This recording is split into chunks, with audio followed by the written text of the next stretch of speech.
Welcome in to Outkick the Show Friday edition. This is probably going to be my final Outkick the Show for at least a week. I'm leaving for Colorado with my family on this weekend, and so want to knock out this show, and then I'm going to kick back and go on vacation unless major happenings go on next week. Your boy will just be taking it easy with his family. But in the meantime, bunch of stuff I wanted to get to. Major stories breaking yesterday all day long.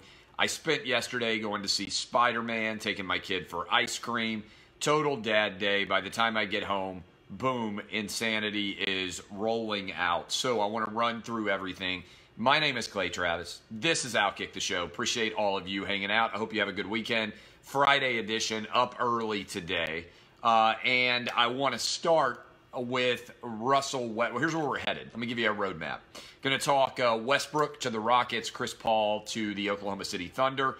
A Senate hearing on women's sports pay, which demonstrates that we are represented by some of the dumbest people that have ever existed in our modern republic. Mike Vrabel says he would cut off his Dick Cheney if it means that the Titans would win a Super Bowl. And Trump blocking ruling. I think it's a really intriguing ruling, I believe, out of the Second Circuit.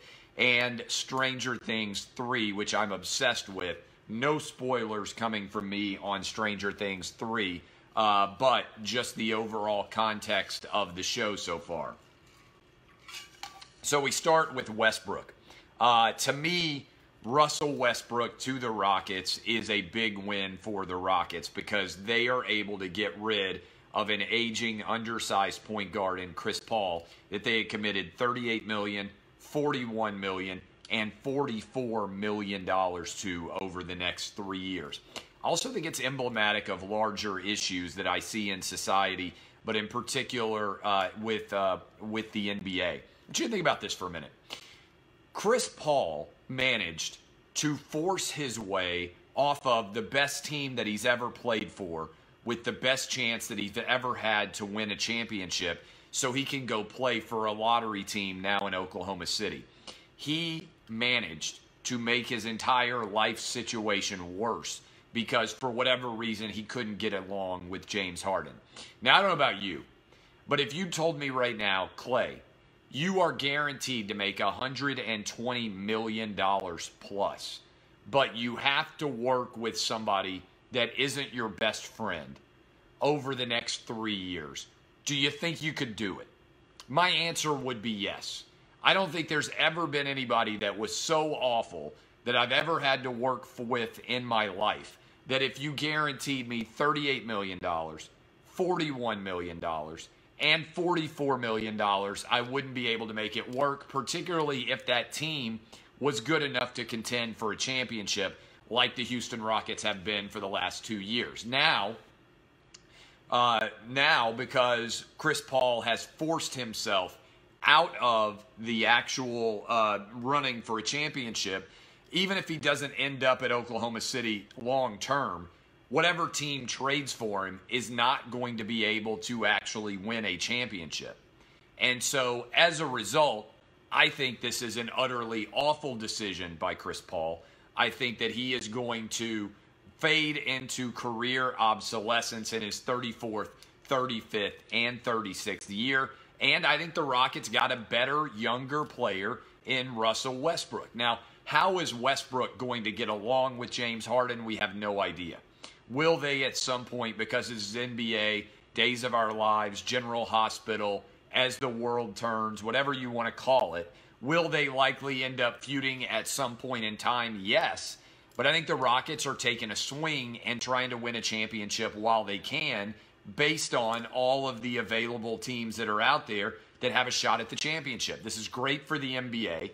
The Clippers at 3.5 to 1, Lakers at 4.5 to 1, Bucks at 6 to 1, Rockets at 9 to 1, 76ers 10 to 1, Warriors 13 to 1, Jazz 15 to 1, Nuggets 19 to 1, Celtics 27 to 1. Those numbers can be a little bit different depending on where you look, but what you should know is there are now 8 teams that are under 20-1 to win the NBA title.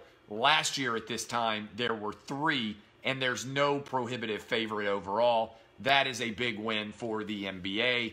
Props to Daryl Morey. I think the Houston Rockets got better. I think that it is going to be a solid addition to Houston that makes them a little bit better. Good enough to win a championship? I'm not sure, but I am curious to see how it all shakes out, and it continues to be what I think has been a very good offseason for the NBA in terms of creating drama. All right. And yes, Oklahoma City now has an inordinate number of first-round draft picks. I think they should let Billy Donovan go. I'm not sure there's a college job that he wants right now, but if he had known that Oklahoma City was going to trade away Paul George, that they were going to trade away Russell Westbrook, and that effectively his entire coaching job was going to boil down to a bunch of young guys in a rebuild, I think he 100% would have left, and there's no way he would have continued to coach the Oklahoma City Thunder. All right.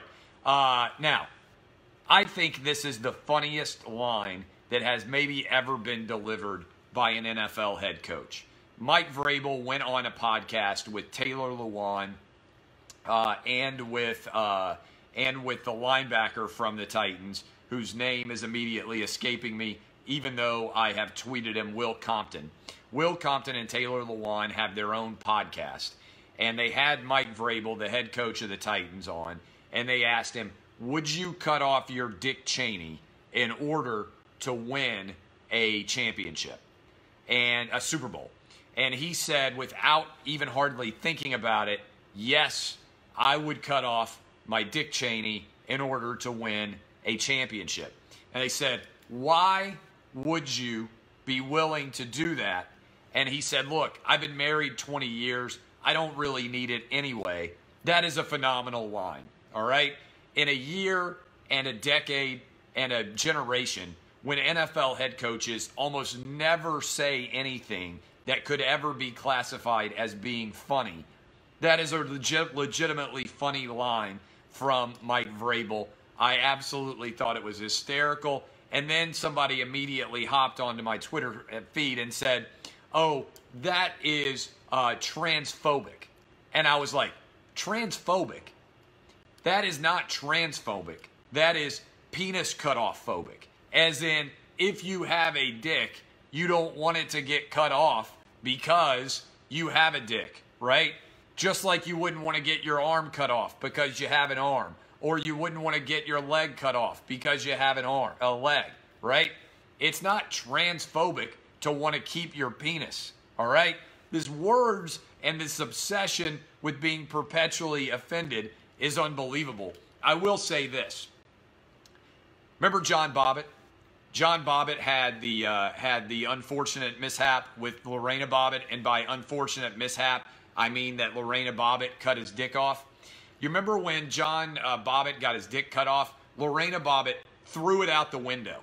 And then, I swear to God, if you're not familiar with this story from the 90s, they went and they found his dick, and they reattached it through surgery, and it worked. And John Bobbitt later starred in a porn movie with a reattached penis that worked fine 100%. I've said this before, but I can only imagine. Can you imagine if you had the misfortune for your wife to cut your dick off and then for her to throw it out the window and then for them not to be able to find it? I think that would just be an ultimate insult. That would be the ultimate indignity. You get your dick cut off. You tell them where your dick got thrown, and everybody's walking around like, I can't see it. I can't find it. Can you tell me how big it is? That would be the ultimate insult. If your dick got chopped off, your wife threw it out the window, and all these dudes are walking around in the bushes trying to find your dick, and they can't find it because it's not big enough. That would be the ultimate insult. Anyway, Bobbitt got his dick back, and Mike Vrabel delivered an unbelievable line. Again, he would cut his dick off to win a Super Bowl, he said, because he's been married 20 years, and he's not using it anyway. All right. I get driven insane sometimes by the stupidity of elected officials in this country. The latest two dumb elected officials are two women who are in the Senate, one from Nevada, the other from the state of Minnesota. And they have decided that they want to hold Senate hearings on whether or not women are being underpaid in pro sports and athletics in general. This drives me insane because it's basic economics, all right? This is not complicated. If you have ever understood how business works at all, you are paid based on the revenue that you produce, the profit that you produce. It doesn't matter that you might do the same job as someone else. It matters how much money you make doing this job, okay? As part of their hearings, they say, and I'm reading directly off of their Senate release on this request for a hearing. Last year, in the women's WNBA, the maximum veteran player salary was $115,000, while the men earned a minimum of $582,000. Okay. That's because I want you to follow along with me here. People like the NBA, they spend their money to watch NBA games. This is not the case with the WNBA. The only reason the WNBA exists is because the NBA is willing to lose millions of dollars in marketing money and otherwise support for the NBA to keep the WNBA afloat. If you like something, support it. If you do not like something, ignore it. But don't come to me and argue that the reason why WNBA players make less than NBA players is because of sexism. It's because most WNBA players don't have fans, and most WNBA teams don't have fans either. The league only exists because the NBA subsidizes it. Women's sports in general are primarily supported by men. Men like sports more than women do. I'm sorry if all of these facts are offensive to you. If women like sports as much as men do, and if women wanted to go watch women's athletes play sports, the women who play those sports would make a lot more money. Women's sports are not as entertaining as men's sports because male athletes are bigger, stronger, faster, and better in every sport. If we eliminated the distinction between men's and women's sports in the world, no woman would ever win a medal at the Olympics in anything. That's because men are better at sports than women. It doesn't mean you can't enjoy women's sports. It doesn't mean you can't spend your money on women's sports.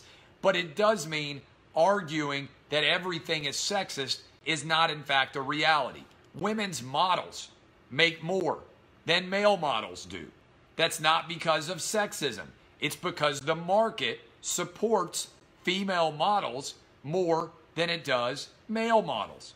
Women make more. Pornography. Women make more in porno movies than men do. There are lots of work jobs where a sex can make more money than another sex because the interest is more pronounced in that field than others. Okay?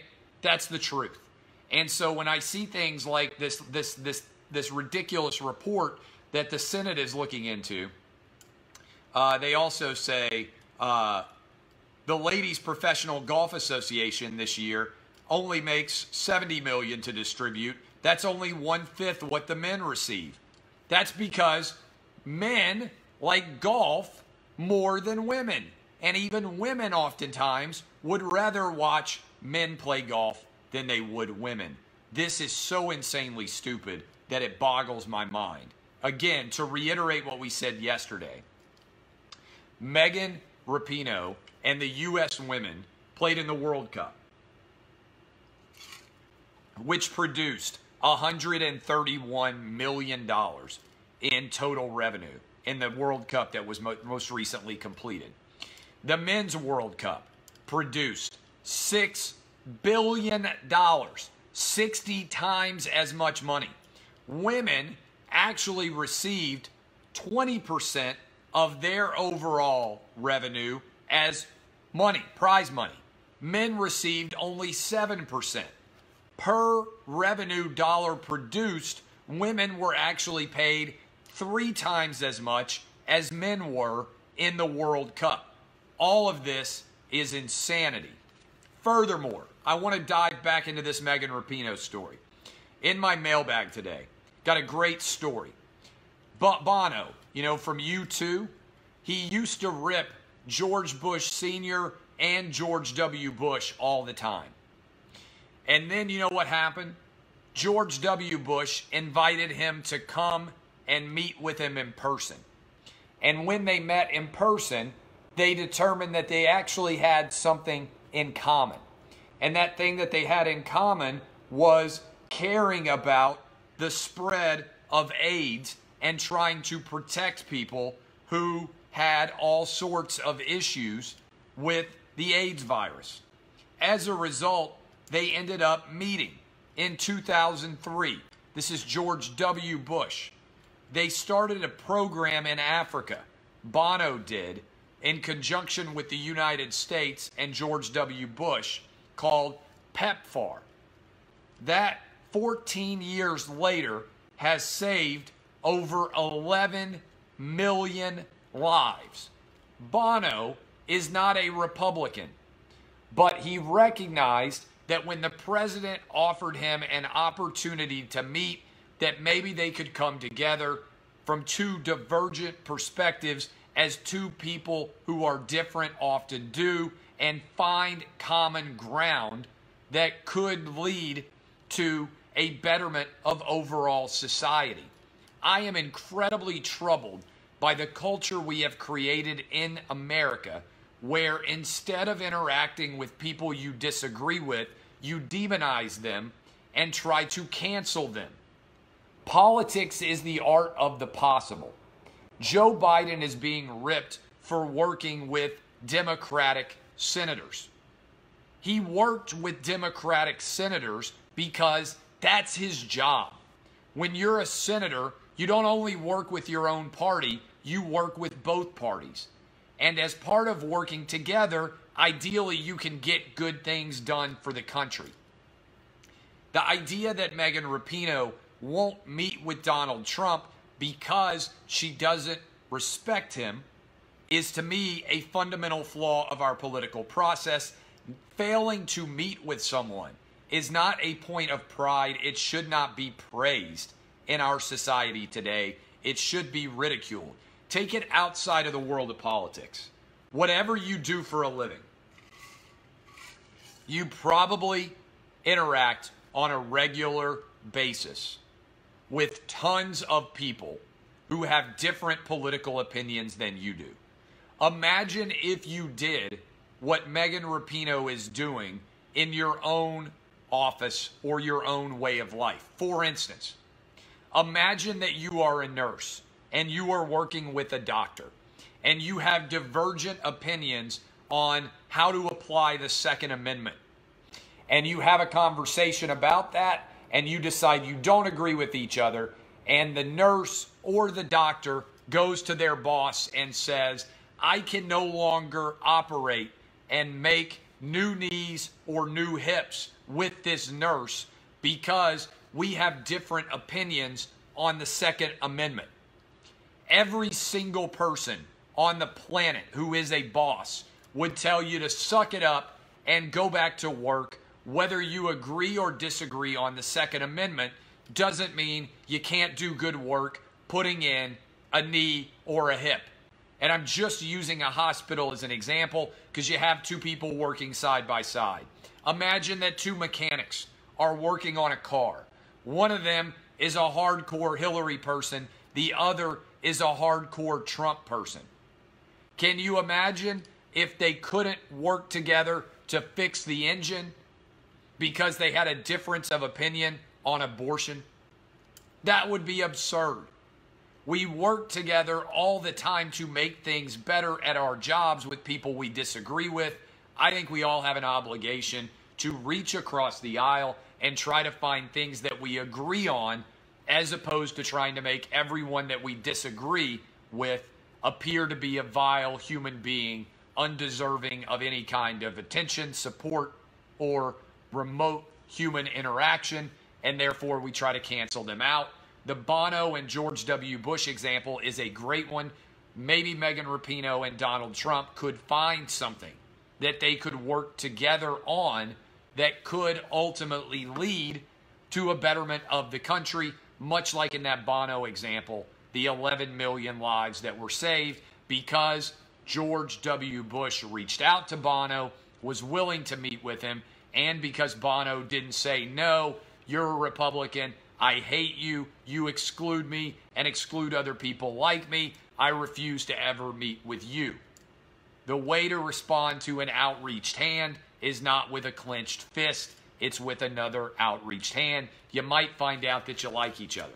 And I tend to think that Rapinoe and Trump probably would like each other because they're both brash, outspoken, cocky, arrogant believers in themselves, and oftentimes trust one of those people. You like other people, even if you don't agree with them, who are also brash, outspoken, cocky, and maybe a little bit arrogant because you respect other people who are willing to put their selves on the line for what they believe in. It's frustrating. All right, I am fascinated legally by this decision that just came down from the Second Court of Appeals about Donald Trump not being able to block people on Twitter. Okay? This is intriguing and fascinating. Okay? Because it's going to apply to all elected officials. What should the rule be as it pertains to blocking people on social media? The court has said that you are not allowed to do it. And so I am curious in general about this. I think the Twitter block function is broken. If I were a judge, I would permit people being blocked, but I wouldn't allow the block to occur that doesn't allow people to see what you tweet. All right? I'm stunned sometimes by the number of soft, triggered people I have never met who have blocked me on Twitter in our same industry, sports media. Somebody will share an opinion or a news story, and I'll go because I want to read it, and somebody has blocked me. And I'm like, I've never even interacted with that person. I don't even know who that person is. And yet, I have somehow gotten blocked there. It doesn't make any sense to me that you should be able to block your tweets from being seen by somebody else. Muting does not work because it still allows people to comment underneath. My thing would be, if you block someone, all you do is disallow them from commenting in your comment threads. I can see the need, having had the need to block people in comment threads who make the comments unreadable. I can see the need to block someone in the comment threads from being able to comment. But I have no interest in blocking someone from being able to read everything that I tweet. And so if I were Twitter, I would... All right. Gonna have to block that guy. Same thing. I block people who say and do dumb things. Like, that is my entire purpose in this show, right? This is not a free forum. This is my show. If you want to come here and I happen to look over and I happen to see somebody saying the same thing over and over again or being incredibly annoying, I will wipe you out. You can watch my show if you would like. You don't have a right to comment. This is my audience. Why would I give you an opportunity to reach my audience? And that's my point on Twitter. If you want to tweet to your audience, you have a right to do it. But I wouldn't allow you to show up at my radio station and stand outside screaming outdoors your opinion to respond to every comment that I make on the radio. It's my show.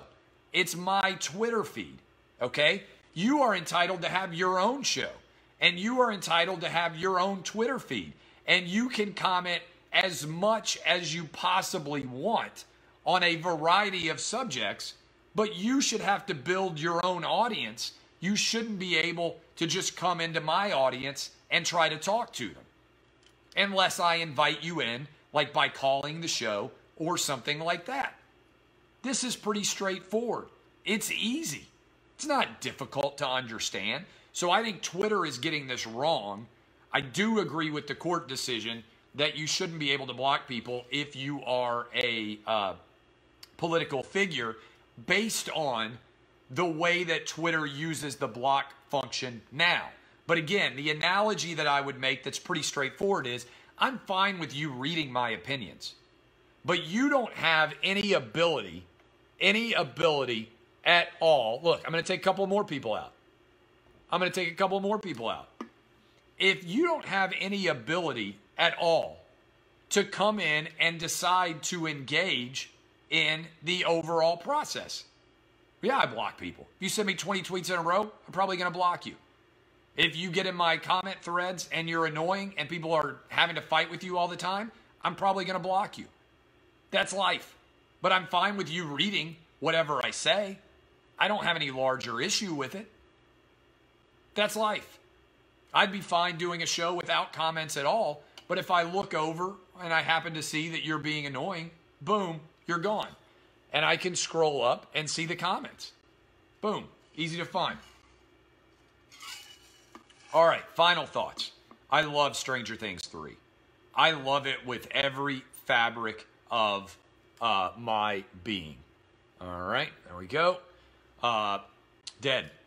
I will kill you, right? For people who don't know, every now and then, I come in and just wipe you out.